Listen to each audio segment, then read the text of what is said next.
azvina kumira zvakanaka mhuri yeZimbabwe. Iko zvinezvi tiri kutambira mashoko vanhu vaya vatotanga ende gore rino tinovafumura kusvika zvanaka. So kana usati watosubscribe pachannel ineyi gara wasubscribe nekuti nhasi negore rino hakuna watiri kuzosiya. Nhasi vaAuxillia Mnangagwa kana kuti amai Auxillia Mnangagwa vadzoka. Ihombe zvekare iri kuvhurika panapa yandiri kutambira iri kubuda nepa the mirror vari kutaura kuti zvoni the first lady Auxillia is in Kumasvingo for 2 days and police is lined up for almost 50 kilometers from Kumasvingo CBD to Mutendi where Mnangagwa allegedly slept. There are officers after every few meters. Mnangagwa is expected to attend a function at Rupike and another one in Mutendi tomorrow. This is the current situation right now in Zimbabwe. Ndosaka tichitaura kuti zvoni kana wakagara uri paKulian TV hakuna nyaya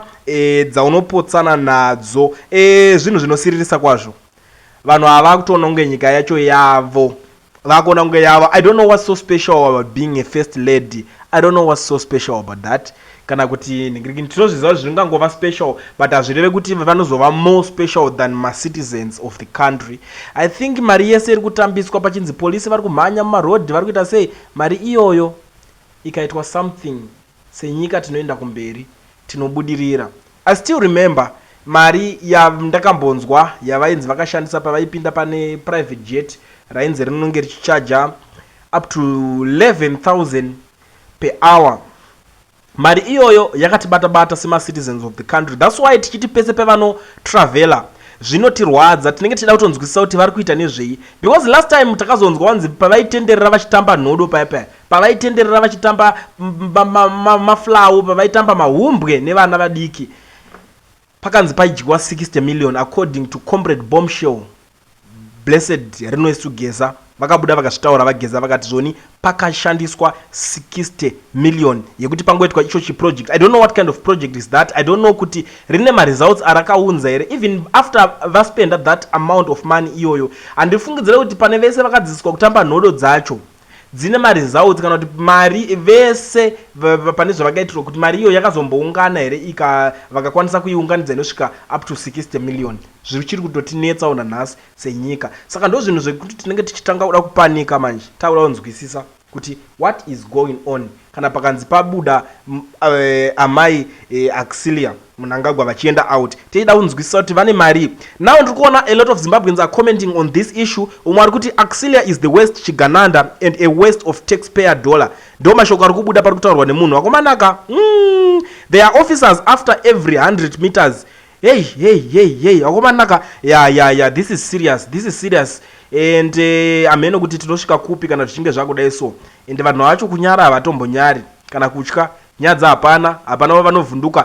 Umwe ari kuti it's very funny that police Zimbabwe do not know their mandate constitutionally. There is no way on their duties where they can do a route planning for a first lady. It's even funny that state resources are wasted after she had another 60 meters budget for frying mopani worms. 60 million budget, alright, for frying mopani worms. Ndo nyaya kubikwa kumadora iyayi pakarohwa 60 million. Now police manje atichazive because police yedu inozoti boyera chinhu 1 panonzi paitika emergency vanogona kudzara atina petro zuro ndi zuro vanga vastori na mota ende mota yacho ukasvika pane police camp inonzi ne mota vanenge vane one car kembe yese unless vada kutoshandisawo ma-private cars. Like seriously sure tonzi tiri kuita sei. Asi tikada kuweka budget inenge yashandiswa kunzi first lady vari kuuya amene kuti basa ravo ivo mapurisa varoda kuitawo mapresidential guard here kana kuti vada kuitawo chii.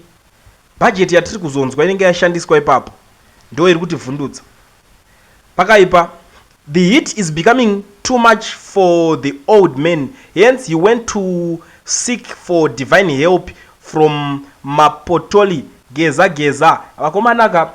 Iko zvinezvi ndosaka vanhu vese vari kufarira mudhara Bombshell geza kuti vanhu vari kuti it's better tingonzwa vageza ivava vanokwanisa kugeza maproblems enyika aripo because hazvichanakidze guys. Like tinombotanga tichinyarara tinombotanga tichiona tichiti aiwa tichauda kuona kuti zvinosvika kupi but tiri kutoona kuti izvozvi niko zvaakutotisvitsa iko zvinezvi because kunyarara hakuna kwazvakunobatsira hakuna zvakwakatibatsira. In fact this is the current situation hama dzangu tiri kushamisikawo nezvinhu zvakadai so izvi. But before I finish, let me just tell you something.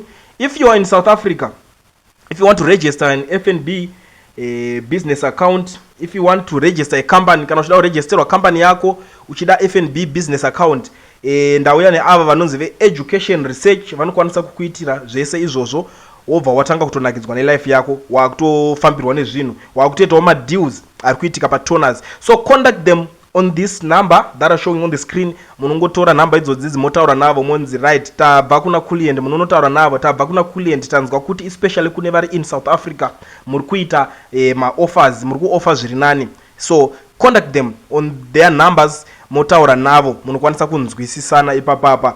Unongoziva zvinhu zvacho hazvichatombodhurezvi, kungoenda makatononanga ipapo. And kune avo vanenge vachida kuadvertisirwa mabusinesses avo, garai mandibata. I'm sure number dzangu vazhinji maanadzo ipapo, dziya dzendenge ndakanyora kuti send audios dziya munokwanisa kungondibata motaura neni ipapo, tonzwisisana zvebusiness, tongoti kavara hatizo munozongosiyawo chegumi tichizongoenda takadaro. Now back to the story. Zimbabwe iri kufesa ma-problems akawanda as of now, to be very honest with you. Kuzvipatara mishonga iri kutonetsa uko, but tina first lady Dr. Anoflyer achitotambisawo mari. Pane dzimwe dzakatambiswa nhodo, like takada kutaurisana mari inovakiswa maternity ward. If we are to talk about Harare hospital now, I1 iri kushanda, ari kwacho akavakwa 1976 madays Ian Smith, imagine. But now mari vari kutoibata inokwana izvozvo, inotosara change, but vari kudecide kuita something. Zimbabwe is not poor, ndo zvandakazoona inini. Zimbabwe is not poor, but it is poorly governed. Ndo zvandakaongorora ndikaona. Tinogona kutoudzana kuti kuZimbabwe hakuna chakati, kuZimbabwe zviri kuzodai so, but the way yavanomanager zvinhu ndo inorwadza. Mapresident vari kuriska mari kuti ivo vazvichengetedze, varambe vari mupower. Iko zvinezvi paya pachinzi ma-MP mamwe ari kuungana vachitengeserwa mastands, vari kupiwa mastands, kungopiwa kuda zvemahara. maZimbabweans vari kupiwa mastands, isusu tozodii vamwe vese manje. What's next? What is next for us? Tichaita sei isusu senyika semaZimbabweans kana zvinhu zvichinge zviri kudai so, because imari yenyika iri kutotambiswa, ma-resources ari kuwestwa kuti muprotect president kuti aramba aripo. Kana nguva yake yakwana, I don't know why is he greed now. Nguva yake inenge yasvika, vakutotaura zve2030. Isusu tinoda nyika ine order. We can't afford kujambira kuita election muZimbabwe. We can't afford that. Tisiyei tiite ma-rights edu, tiende munhingiriki nechero makanzi muri kubirira rambai muchiba, asi tichiuya tichiita se tichivhota, because zvinobatsira kuti tibvise futi zvima-MP zvigananda zvamuri kupa mastands izvozvozvi, zvinotibatsira kuti tinge tichivabvisa. Kwete kuti izveso makungopanika mari muri kutambisa muchingoita zvinhu zvamuri kuda, nawo makupa ma-MP mari. Ndo nyaya dzacho hama dzadiwa. Inini zvangu I'm so disappointed neZimbabwe nezvinhu zviri kuitika izvi. So handisi kuziva kana imi muchinge muripo munokwanisa kundiudza zvamuri kufunga pamusoro penyaya iyoyo iri kuitika. Tosangana mucomment section mangu muchikomenda, totaurirana mushe kuti muri kuionawo sei nyaya yataurika panapa iyi.